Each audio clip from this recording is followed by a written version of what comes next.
Assalamualaikum warahmatullahi wabarakatuh.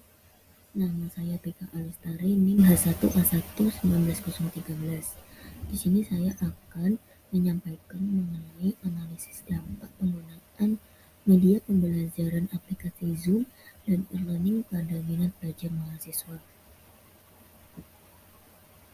Pendahuluan. Latar belakang. Pendidikan adalah indikator penting yang menentukan kemajuan dari peserta didik. Diperlukan kualitas pendidikan yang baik supaya tujuannya yaitu mencerdaskan peserta didik dapat terlaksana dengan baik.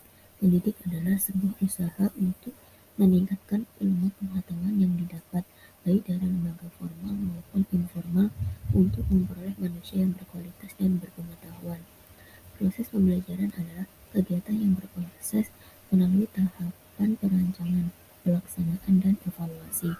Pembelajaran merupakan usaha yang dilakukan untuk memfasilitasi terjadinya proses pembelajaran pada anak didik. Pembelajaran dimaknai pula sebagai interaksi peserta didik dengan pendidik dan sumber belajar dalam suatu lingkungan belajar. Dalam pelaksanaan proses pembelajaran dapat dilaksanakan dengan tatap muka dan virtual atau tidak bertatap muka. B. Rumusan masalah. 1. Bagaimana media aplikasi pembelajaran Zoom dan e-learning bagi minat belajar mahasiswa dan pelajar. 2. Apa sajakah kendala atau hambatan-hambatan pada aplikasi pembelajaran Zoom dan e-learning bagi minat belajar mahasiswa dan pelajar. C. Tujuan. Yang pertama, penelitian ini melihat minat belajar siswa melalui aplikasi Zoom dan e-learning. 2. Penelitian ini mendeskripsikan dampak positif dari aplikasi Zoom dan e-learning. D. Ruang lingkup. Dalam penelitian ini, maka penulis membatasi ruang lingkup penelitian hanya pada dampak media pembelajaran Zoom dan e-learning bagi minat belajar mahasiswa. E. Manfaat. 1. Secara akademik, metode penelitian ini diberikan kepada fakultas, khususnya program studi ilmu yang ditahan. 2. Secara teoritis, penelitian ini berharapkan bisa meningkatkan pengetahuan serta wawasan bagi peneliti dan bagi seluruh yang membaca pada umumnya. 3. Secara praktis, penelitian ini penulis harapkan pada memberi wawasan tentang media aplikasi pembelajaran melalui Zoom dan e-learning bagi minat belajar mahasiswa. Landasan teori. Kajian teori. Yang pertama, pengertian media pembelajaran. Media salah satu alat komunikasi dalam penyampaian pesan, tentunya sangat bermanfaat jika diimplementasikan ke dalam proses pembelajaran. Media yang digunakan dalam proses pembelajaran tersebut disebut sebagai media pembelajaran. Jadi, televisi, film, foto, rekaman audio, gambar yang diproyeksikan, bahan-bahan cetakan, dan sejenisnya adalah media komunikasi apabila media itu membuat pesan-pesan atau informasi yang bertujuan instruksional atau mengandung maksud-maksud pembelajaran, maka media itu disebut media pembelajaran. Media pembelajaran ini salah satu komponen proses belajar mengajar yang memiliki peranan sangat penting dalam menunjang keberhasilan proses. Penggunaan media pembelajaran juga dapat memberikan rangsangan bagi siswa untuk terjadinya proses pembelajaran. Dikuatkan oleh pendapat Miyarso bahwa media pembelajaran adalah segala sesuatu yang digunakan untuk menyalurkan pesan serta dapat merangsang pikiran, perasaan, perhatian, dan kemauan si belajar sehingga dapat mendorong terjadinya proses belajar yang disengaja, bertujuan, dan terkendali. 2. Teori pengembangan media pembelajaran. Pada awal sejarah pendidikan, guru merupakan satu-satunya sumber untuk memperoleh pelajaran dalam perkembangan selanjutnya. Sumber belajar kemudian bertambah dengan adanya buku. Penulisan buku dilandasi oleh suatu konsep dasar bahwa tidak ada sesuatu dalam akal pikiran manusia tanpa terlebih dahulu melalui penginderaan. 3. Fungsi media pembelajaran. 1. Memperjelas pesan agar tidak terlalu verbalitas. 2. Mengatasi keterbatasan ruangan, waktu, tenaga, dan daya indera. 3. Menimbulkan gairah belajar, interaksi lebih langsung antara siswa dengan sumber belajar. 4. Memungkinkan mahasiswa belajar mandiri sesuai dengan bakat dan kemampuan visual, auditor, dan kestetiknya.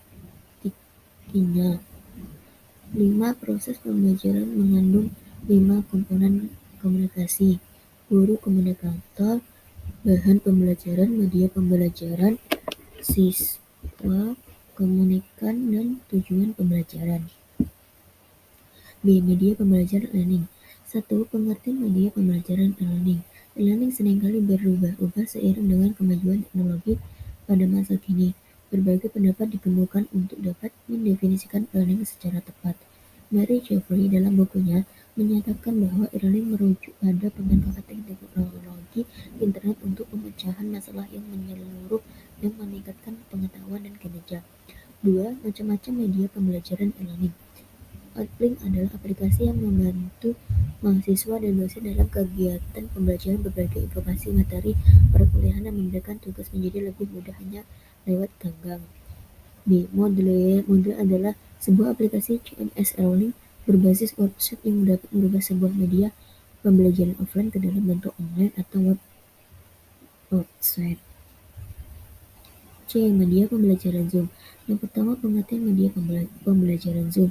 Di tengah masa pandemi COVID-19 ini, kebijakan pemerintahan memberlakukan belajar dari rumah yang pembelajaran secara daring.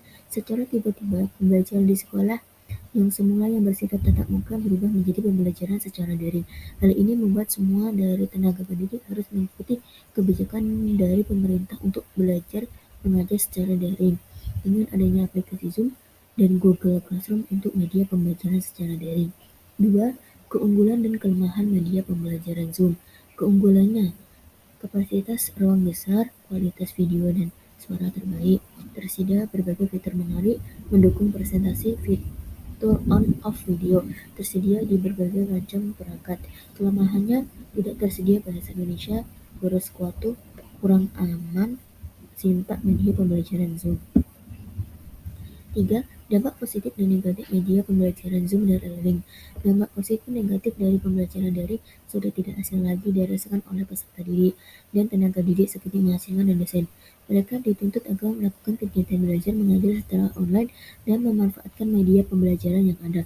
Dampak positif dan negatif dari pembelajaran daring membuat peserta dan tenaga didik sulit berinteraksi antara satu sama lain karena mereka tidak bisa langsung melakukan pembelajaran secara tatap muka. Bagi peserta didik, mereka merasa kesulitan memahami materi yang disampaikan oleh guru atau dosen mereka. Sedangkan bagi tenaga pendidik, mereka dituntut agar bisa menguasai teknologi secara maksimal. 4. Kendala dan hambatan. Lokasi rumah tidak terjangkau jaringan internet termasuk kuota internet minimalis. Media pembelajaran yang digunakan para guru dominan menonton dan membuat para murid merasa jenuh atau bosan. Karakter ataupun perilaku para murid sulit dipantau. Penyerapan materi pembelajaran sangat minimalis. Tugas diberikan pada murid menumpuk. 5. Faktor yang mempengaruhi hasil belajar. A. Faktor internal adalah faktor yang berasal dari dalam individu mahasiswa sendiri.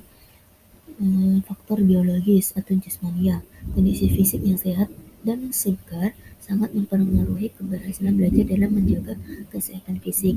Faktor psikologi yang mempengaruhi hasil belajar meliputi segala hal yang berkaitan dengan kondisi mental seseorang. B. Faktor eksternal, adapun faktor yang berasal dari luar diri mahasiswa. Faktor eksternal yang dapat mempengaruhi hasil belajar berasal dari lingkungan rumah atau keluarga, lingkungan kampus. D. Hipotesis. HO tidak terdapat pengaruh media pembelajaran Zoom terhadap pemahaman konsep ditinjau dari pembelajaran mahasiswa. Salah satu adalah pengaruh media pembelajaran Zoom terhadap pemahaman konsep ditinjau dari hasil pembelajaran mahasiswa. Untuk membuktikan hasil penelitian ini lebih cenderung kepada hipotesis kerja atau alternatif HA, yaitu dan ada pengaruh pembelajaran e-learning dengan Zoom meeting terhadap hasil belajar mahasiswa. Metode penelitian. A. Jenis penelitian. Jenis penelitian yang digunakan dalam penelitian ini adalah penelitian kualitatif. Metode penelitian kualitatif merupakan salah satu jenis penelitian yang spesifikasinya adalah sistematis, terencana, dan terstruktur dengan jelas sejak awal hingga pembuatan desain penelitian. B. Pendekatan penelitian.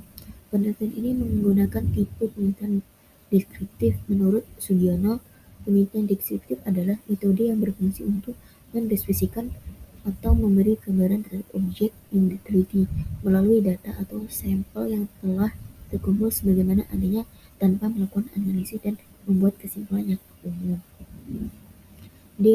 C. Data dan sumber data. Yang pertama, data. Data kuantitatif adalah jenis data yang dapat diukur atau dihitung secara langsung yang berupa informasi atau penjelasan yang dinyatakan dengan bilangan atau berbentuk angka. Sugiono dalam penelitian ini adalah kuantitatif yang diperlukan adalah jumlah mahasiswa dan hasil angket. Dua, sumber data. Dalam penelitian ini, penulis menggunakan sumber data yaitu sumber data sekunder, yaitu data yang langsung dikumpulkan oleh peneliti sebagai penunjang dan dari sumber pertama. Dapat juga dikatakan data yang tersusun dalam bentuk dokumen-dokumen. Dalam penelitian ini, yang menjadi sumber data sekunder adalah artikel dan jurnal literatur yang terkait. D. Subjek dan objek penelitian. Menurut Sugiono, populasi adalah wilayah generasi yang terdiri atas objek atau subjek yang mempunyai kuantitas atau karakteristik tertentu yang ditetapkan oleh peneliti untuk dipelajari dan kemudian ditarik kesimpulannya. Populasi penelitian ini adalah sumber-sumber artikel dan salah satu mahasiswa Fakultas Universitas Jambi. Populasi dan sampel. Yang pertama, populasi. Menurut Sugiono, populasi adalah wilayah generasi yang terdiri atas objek dan subjek yang mempunyai kualitas dan karakteristik tertentu. Populasi pada penelitian ini adalah mahasiswa ilmu pengetahuan 2019 Universitas Jambi. 2. Sampel. Teknik total sampling adalah pengambilan sampel yang sama dengan jumlah populasi yang ada. F. Variabel penelitian. Penelitian variabel dalam suatu penelitian berkisar pada variabel bebas atau variabel independen dan variabel terikat atau variabel dependen. Variabel bebas merupakan variabel yang mempengaruhi atau yang menjawab sebab perubahannya atau timbulnya variabel terikat, sedangkan variabel terikat merupakan variabel yang dipengaruhi atau yang menjadi akibat karena adanya variabel bebas. Variabel bebas biasanya dimanipulasi, diamati, dan diukur untuk diketahui hubungannya atau pengaruhnya dengan variabel lain. Variabel dalam penelitian ini adalah sebagai berikut. Variabel X, variabel bebas, media pembelajaran Zoom dan e-learning. Variabel Y atau variabel terikat, hasil belajar mahasiswa. G. Teknik pengumpulan data. Yang pertama, observasi.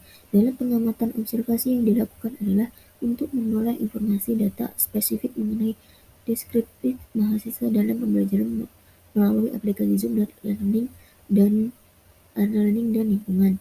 Yang kedua, angkat. Memberikan daftar pertanyaan kepada beberapa mahasiswa untuk mengetahui tanggapan atau jawaban yang berkaitan dengan penelitian ini secara objektif.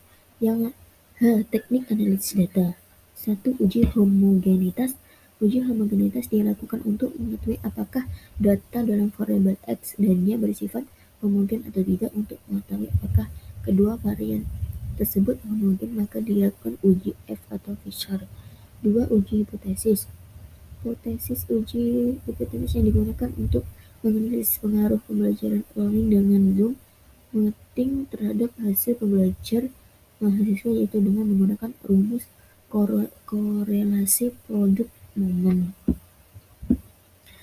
Thank you. Mungkin hanya itu yang bisa saya sampaikan. Apabila ada kata-kata atau penyampaian yang kurang baik, saya mohon maaf yang sebesar-besarnya. Saya akhiri. Wassalamualaikum warahmatullahi wabarakatuh.